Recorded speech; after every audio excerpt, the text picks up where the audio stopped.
20 சின்ன வெங்காயம் வதக்கிறதுக்கு. அடுத்து தேங்காய் சில்லு, இஞ்சி சிறிதளவு, வெள்ளைப்பூடு ஒரு கட்டி எடுத்துக்கோங்க. இதெல்லாம் 3 அரைச்சிட்டு வந்துடுவோம். 3 அரைச்சிட்டு வந்ததுக்கப்புறமா 2 தக்காளி, கொஞ்சமாக மல்லிச்செடி, இதையும் சேர்த்து அரைச்சிட்டு வந்துடலாம். அடுத்து மட்டன் மசால் பொடி நான் எடுத்திருக்கேன். உங்களுக்கு வேணுங்கிறத எடுத்துக்கோங்க. உரப்புக்கு சிக்கன் பொடி எடுத்திருக்கேன். அடுத்தது கறியை நல்லா மஞ்சப்பொடி உப்பெல்லாம் போட்டு நல்லா கழுவிக்கோங்க.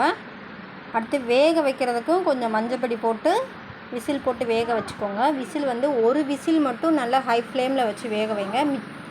ஒரு 4 விசில் சிம்மிலே வச்சு வேக வைங்க. அப்படின்னா தான் கறி நல்லா வேகும். அந்த சாறு எல்லாமே இறங்கி வரும். அந்த ஆட்டுக்கால் சாறு நல்லா இறங்கணும். அதுக்கப்புறமா நம்ம தாளிக்க போகிறோம், அதாவது வதக்க போகிறோம். அதுக்கு நல்லெண்ணெய் யூஸ் பண்ணிக்கலாம். நல்லெண்ணெய் எடுத்துக்கோங்க. சின்ன வெங்காயத்தையும் நல்லெண்ணெயும் போட்டு சேர்த்து வதக்கிட்டு அடுத்து கறியை போட்டு வதக்க போகிறோம். கறியை வதக்கிட்டு மசால் பொடி 2 பாக்கெட் காமிச்சேன் பார்த்தீங்களா, அது 2 பாக்கெட்டும் சேர்த்து போட்டு வதக்கிக்கலாம். உரப்பு கம்மியாக போகுதுன்னா 1.5 பாக்கெட் மட்டும் போட்டுக்கோங்க. அது உங்களுடைய விருப்பம்தான். போட்டு நல்லா பெரட்டி விட்டு வதக்கி எடுத்துக்கோங்க.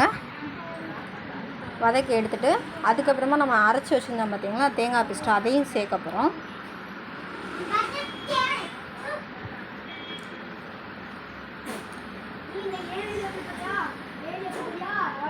அந்த தேங்காய் பேஸ்ட்டையும் போட்டு நல்லா ஒன்று போல் நல்லா பெரட்டி விடுங்க. அடியிலேருந்து நல்லா பெரட்டி விட்டு உப்பு எல்லாம் போட்டு குக்கரை விசில் மூடி வச்சுருங்க.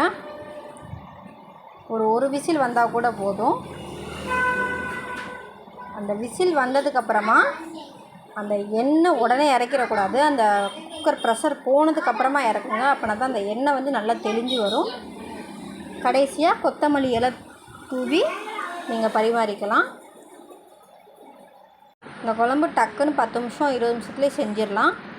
கறி மட்டும் வேகணும், அவ்வளோதான். மற்றபடி ஈஸியாக செஞ்சிடலாம். ஆட்டுக்கால் குழம்பு செஞ்சு சாப்பிடுங்க. எந்த கால் வலியும் வராது. பிடிச்சிருந்தால் சப்ஸ்கிரைப் பண்ணிக்கோங்க.